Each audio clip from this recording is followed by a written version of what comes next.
What is going on, Crimson Tide fans? We're taking a little break today from talking about recruiting. I want to touch on some of these guys who are already on the team, and we're looking at some of the top breakout candidates for Alabama in 2025. A lot of options you can choose from. We're going to go 5 on offense and then a handful of guys on defense as well. Before we get into that, though, before we get into my list, I want to hear from you guys. Name a player that you think will break out here in the 2025 college football season for the Crimson Tide. Let me know at the pinned comment of today's video.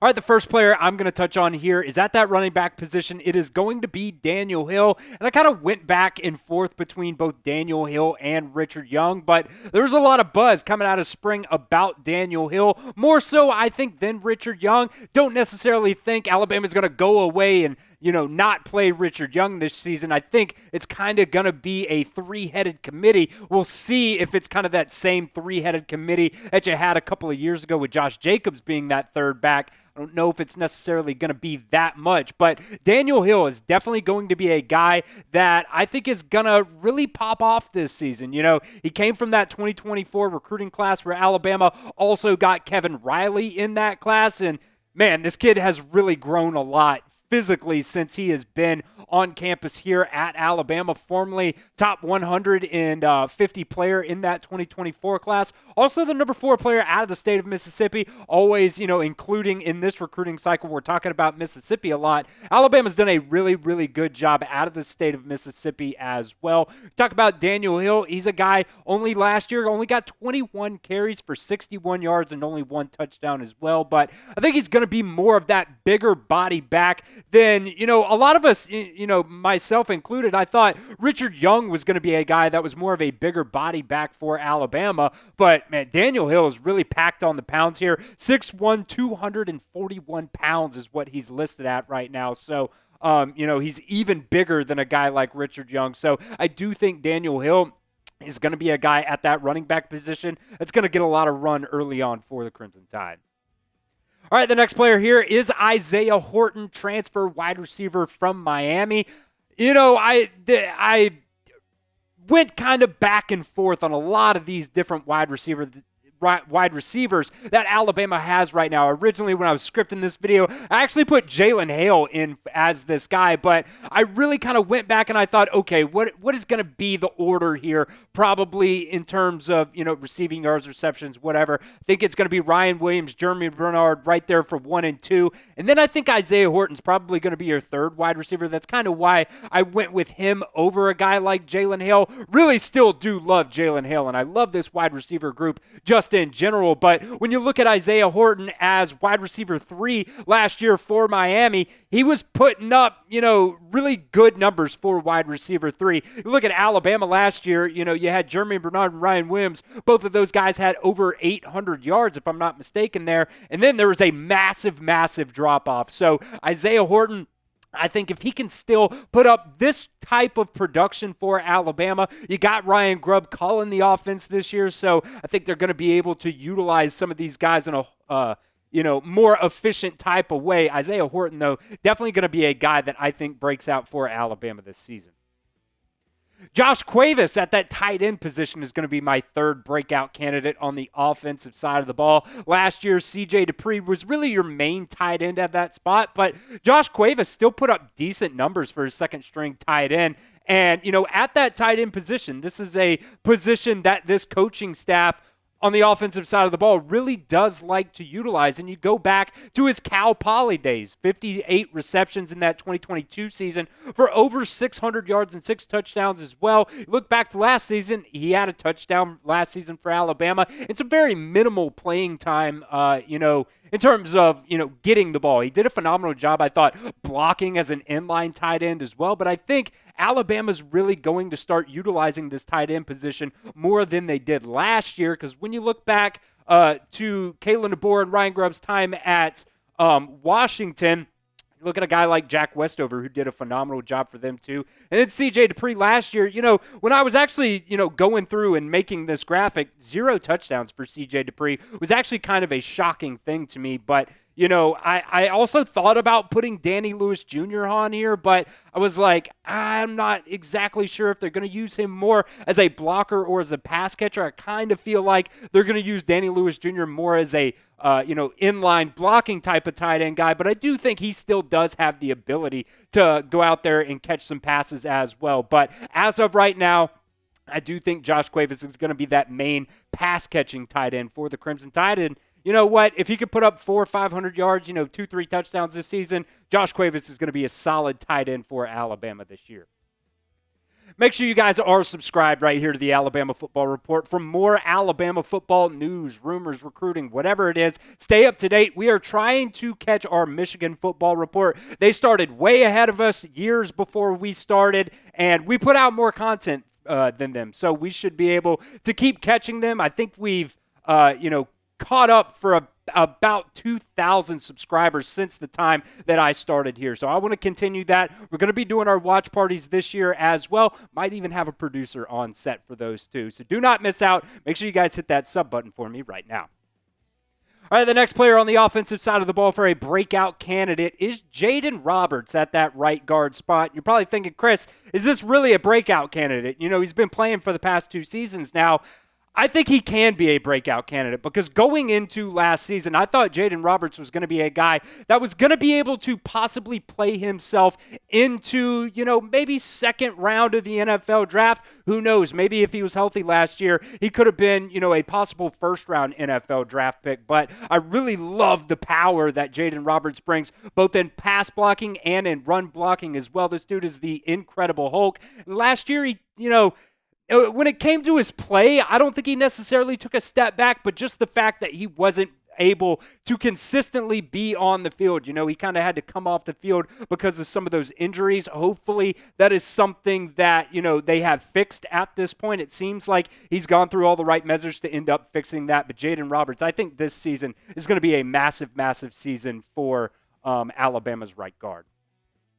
And then we had to throw Ty Simpson on here, right? He's presumably going to be Alabama's quarterback this year as long as everything, continues to progress the same way that it has been here for Ty Simpson. Taking care of the football has been a major thing for this Alabama coaching staff and who they're going to end up choosing for that quarterback spot. Whether it's going to be Ty Simpson, whether or not it's going to be Austin Mack. Those are really the 2 main guys right there. And then you have the incredible talent of Keelan Russell as well. But I do think it is between Ty Simpson and Austin Mack, and going through springtime, Ty Simpson really was the guy that stuck out to this Alabama coaching staff. And Ryan Grubb said, at the end of springtime that he was, if Alabama had a game tomorrow, he would be the guy to start at that quarterback position. Ryan Grubb also spoke to Ryan Fowler the other day on the radio. This is what he had to say about Ty Simpson. Ryan Fowler asked him, are we still in that same spot? Not like anything has changed, but this is what he said.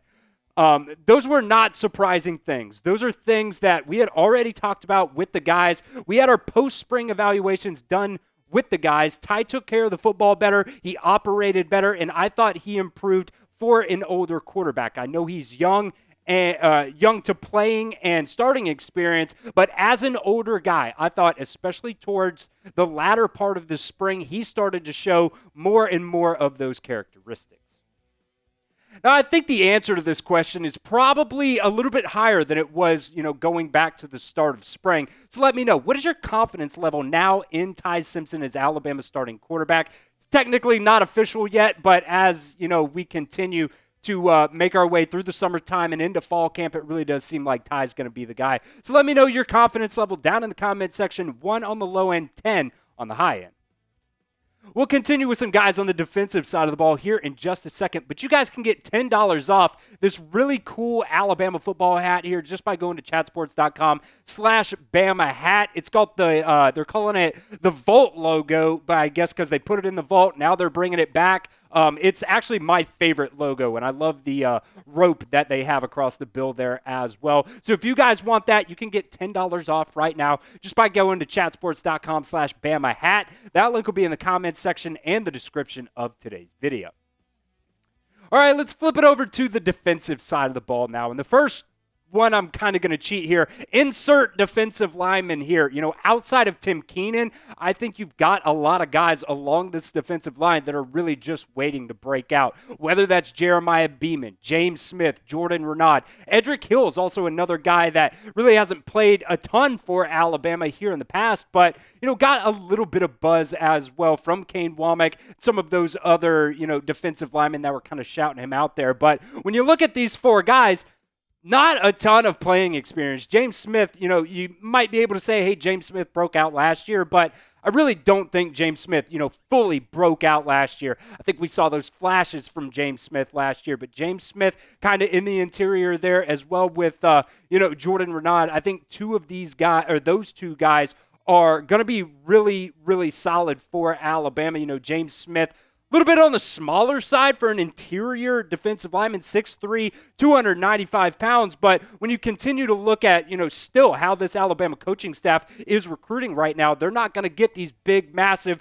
Jaheim Oates, Terrence Cody type of guys on the interior of that defensive line. So they really like those, not necessarily small, but smaller, and guys that are, really squirrely and can get through the offensive line and really just put pressure on the quarterback. My biggest thing, though, is Alabama going to be able to stop the run? We saw last year that was something that they struggled at times, especially with the quarterback run, which wasn't, something that was just, particular to last year. It's been a trend for a while now, Alabama struggling with, quarterbacks that end up running the football. So let me know down in the comment section, will Alabama be able to stop the run this year? That's kind of your opinion, what that means, stopping the run. Less than 100 yards per game, less than 200 yards per game, whatever you guys think. Are you confident with Alabama being able to stop the run this year? Go down to the comment section. Let me know. Type Y for yes or N for no.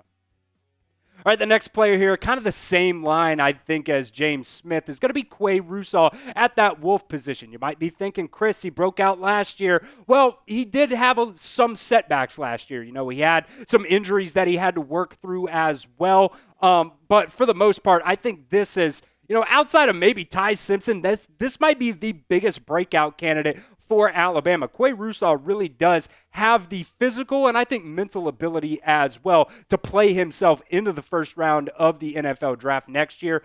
We saw flashes at times. He had 2 interceptions, which that's something at this Wolf position. They're asking guys to kind of drop back in coverage during different times. And Quavvis did a pretty damn decent job of that as well as also able to, put pressure on the quarterback, maybe get that sack number up, only 1 last year, but I think it's going to be a whole lot bigger this year. I think it was Greg McElroy actually the other day on his podcast shouted out Quavvis as well and said he might be a guy that can actually take over football games and be a game wrecker. You also added, I guess not added, but you moved a guy like Jamarian Latham who could have gone to the NFL draft, decided to come back this year, move from that bandit position over to the Wolf spot. And, man, I think this Wolf, position is a really, really fun one for Kane Womack's defense. Justin Hill, you talk about him as well. Can he be a guy that's able to step up? Maybe, you never wish injuries or anything like that. But if something were to happen to some of these guys, Yontae Pierre, really love him too, but Justin Hill really got a lot of buzz during the springtime as well. So it's going to be interesting to see kind of who that number 3 Wolf is going into next season. But Quavvis definitely going to be a guy that I'm going to be watching a lot of this season.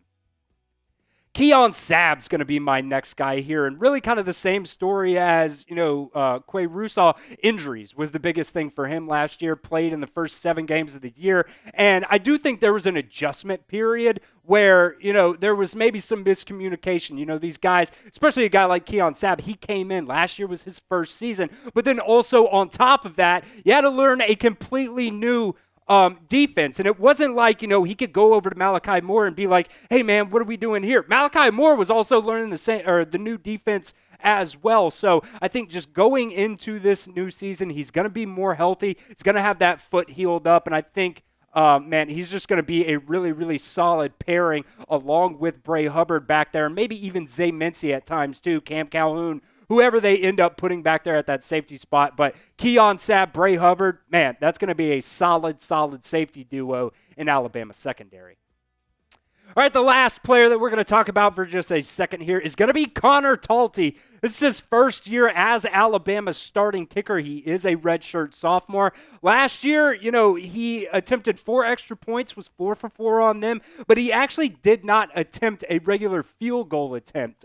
Really, the main thing that he was doing last year was those kickoffs, and, he did a pretty decent job kicking off. He had 76 kickoffs, only a 31.6% return rate, ton of touchbacks. Over half of his kickoff attempts were touchbacks. Had a lot of fair catches as well. So you're talking about 52 out of 76 of his kicks actually did not get returned. So, the biggest question, man, for Connor Talty is going to be those field goal attempts, man. We saw in the spring game 2 years ago, kind of looked like he was a little iffy there, but he was a true freshman. Going into this season, I know Alabama fans are always very, very nervous about the kickers. Connor Talty, hopefully he can really come through in some clutch moments for Alabama.